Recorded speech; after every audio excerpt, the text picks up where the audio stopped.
with meteorologist Holden LeCroy. Well, temperatures have started to warm up today, but they're quite modest compared to what we're going to see as we head into the day on Monday. Let's take a live, gorgeous look outside at Corvallis right now. Temperatures about 90 degrees as we head toward the next few days. Even you folks up into Corvallis and Albany, you'll likely be very close to 105 degrees. We do have that northeast wind kicking up as expected toward the afternoon hours, and they will subside overnight tonight. And that's why we're kind of in this critical fire danger right now.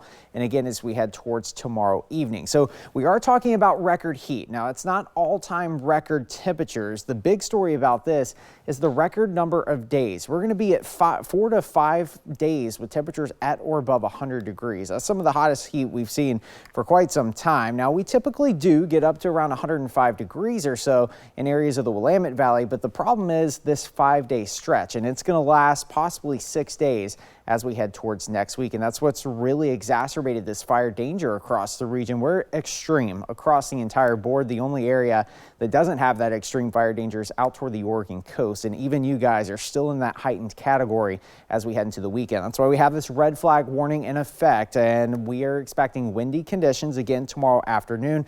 The only good thing about this is the wind kind of subsides when the heat starts to build. So that is one thing good that is coming with this upcoming pattern, but the problem is we get some downsloping winds, even drier air coming down over the Cascades, and that's why this red flag warning is in effect for this evening, and it's going to kind of be reissued every evening through next week as we kind of experience those temperatures around 4 to 5 days at 100 degrees. And it's not just the heat. We're talking about the fire danger, and that's also an expectation that we are going to see a much more smoky afternoon, especially as we head towards Monday. We're expecting smoke production to actually increase due to these hot and dry conditions. So let's time things out. You can see the Wiley and Lookout fires just to the north in Lynn and just to the north of Lane counties, and then the obvious, the Bedrock fire producing most of the smoke across the region. Watch the smoke and haze overnight tonight. This is as we head towards Saturday. You can see a lot of that gets drifted right toward the west, and we're expecting much of the I-5 corridor to be dealing with some reduced air quality Sunday, Monday,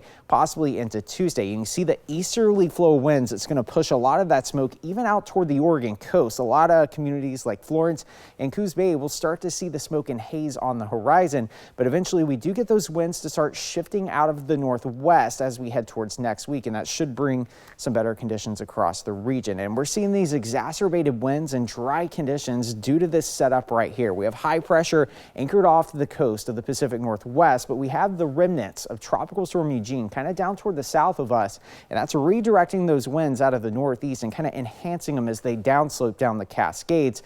And that's why these temperatures are ramping up. 105 on Monday is the biggest, the warmest day of the week. Now, we do cool things off as we head towards next week, and that is certainly a big drop in temperature. So again, here's the setup. Remnants of Tropical Storm Eugene down across areas of California, downsloping winds right in between the high and low pressure system. That's going to really warm things up even more. High pressure eventually moves back off to the east, and this area of low pressure, the remnants of Eugene, gets absorbed into the overall flow. So we do have some relief on the way. We just have to get through this heat over the next few days. Your 7-day forecast for the coast, 78 degrees Sunday afternoon. Notice as we head toward Monday, we could be dealing with temperatures near 90 out toward the Oregon coast.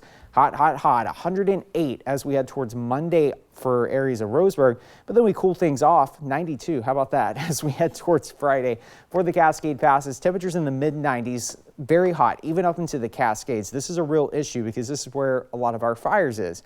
We're going to have to watch that closely with thunderstorm chances by next Saturday, and across the Willamette Valley, we're expecting about 105. That being said, some locations may be around 103. Some locations may be as warm as 108 on Monday afternoon. Never a good sign when the sun is replaced by the words hot. Yeah. I felt like it was needed at this point. I believe so. But hey, next weekend, if we can just get through this week, be smart, people, have that go-ready bag if you live near any of those wildfires. Absolutely. Holden, thank you. Yep. The FDA is out with a new warning about certain